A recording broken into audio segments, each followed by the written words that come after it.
সবার আগে আমাদের মহিলা ক্রিকেট টিমের জন্য অনেক বড় একটা হাততালি এবং অনেক বড় একটা স্যালুট আমার তরফ থেকে। অসাধারণ কাজ করেছে, জবরদস্ত কাজ করেছে। ইংল্যান্ডের মাঠে গিয়ে চারখানে চিৎ করে দিয়েছে। 274 রানে আমাদের টিম ইন্ডিয়া ইংল্যান্ডের মহিলা ক্রিকেট দলকে হারিয়ে দিয়েছে বন্ধুরা।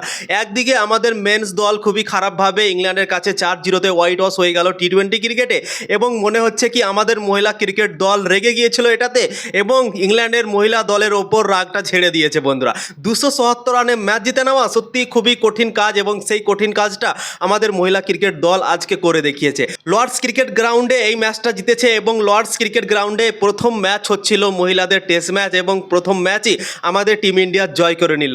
এই ম্যাচে অসাধারণ পারফরম্যান্স করেছে আমাদের টিম ইন্ডিয়ার প্লেয়াররা বন্ধুরা। সব কিছুই তোমাদেরকে এই ভিডিওতে জানাবো। সবার আগে স্কোরগুলো তোমাদেরকে জানিয়ে দিচ্ছি কে কত রান করেছিল এই ম্যাচটাতে।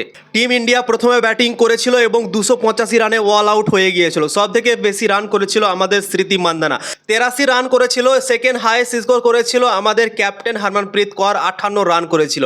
তৃতীয় হাইয়েস্ট স্কোর করেছিল আমাদের অলরাউন্ডার দীপ্তি শর্মা, সেও 57 রান করেছিল। এবং টিম ইন্ডিয়া প্রথম ইনিংসে 285 রান করে নিয়েছিল, অল আউট হয়ে গিয়েছিল। তারপর ইংল্যান্ড ব্যাটিং করার সুযোগ পেল। ইংল্যান্ডকে আমাদের দল 177 রানে অল আউট করে দিল। 5 উইকেট নিল ক্রান্তি গড় প্রথম ইনিংসে ভারতের দল থেকে বল করতে এসে, এবং তার নামটা ওয়ানার্স বোর্ডে এখন লিখা হয়ে গিয়েছে। লর্ডস ক্রিকেট গ্রাউন্ডে একটা নিয়ম আছে, কোনো বোলার যদি 5 উইকেট নেয় তার নামটা একটা ওয়ানার্স বোর্ড আছে সেখানে লিখা হয়। কোনো ব্যাটার যদি ধরো সেঞ্চুরি করে তার নামটাও কিন্তু সেখানে লিখা হয় বন্ধুরা। তো ক্রান্তি গড় 5 উইকেট নিয়েছে, তাই জন্যই ওয়ানার্স বোর্ডে তার নামটা উঠে গিয়েছে। তারপর দ্বিতীয় ইনিংসে আমাদের টিম ইন্ডিয়া ব্যাটিং করতে নামলো, 341 রান করে নিল মাত্র 7 উইকেট হারিয়ে, এবং ডিক্লার করে দিল। দ্বিতীয় ইনিংসে আমাদের দল থেকে সবথেকে বেশি স্কোর করেছে, সেঞ্চুরি করেছে ইয়াস্তিকা ভাটিয়া।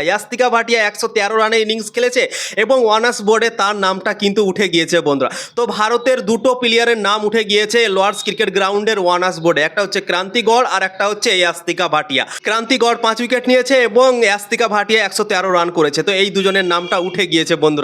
সত্যি অনেক ভালো লাগলো, এই দুজনের নাম অসাধারণ ক্রিকেট খেলেছে লর্ডস ক্রিকেট গ্রাউন্ডে, তো এই দুজন ডিজার্ভও করে বন্ধুরা। দ্বিতীয় হাইয়েস্ট স্কোর করেছে সেকেন্ড ইনিংসে স্মৃতি মান্ধানা, 77 রান করেছে এই ইনিংসটাতেও। তো দুটো ইনিংসে 50 করেছে স্মৃতি মান্ধানা, অসাধারণ পারফরমেন্স দিয়েছে, তার জন্য অনেক বড় একটা হাততালি বন্ধুরা। রিচা ঘোষও 50 রান করেছে। তো এই তিনজন হাইয়েস্ট স্কোর হয়েছে দ্বিতীয় ইনিংসে ভারতের দল থেকে ব্যাটিং করতে এসে। তারপর আবার চতুর্থ ইনিংসে ইংল্যান্ড ব্যাটিং করতে নামলো, দিয়ে ইংল্যান্ড মাত্র 186 রানে অল আউট হয়ে গেল। আমাদের টিম ইন্ডিয়া তাদেরকে চারখানে চিৎ করে দিল, এবং 10 উইকেট 186 রানের মধ্যেই নিয়ে নিল, এবং 277 রানে টিম ইন্ডিয়া ম্যাচ জিতে গেল।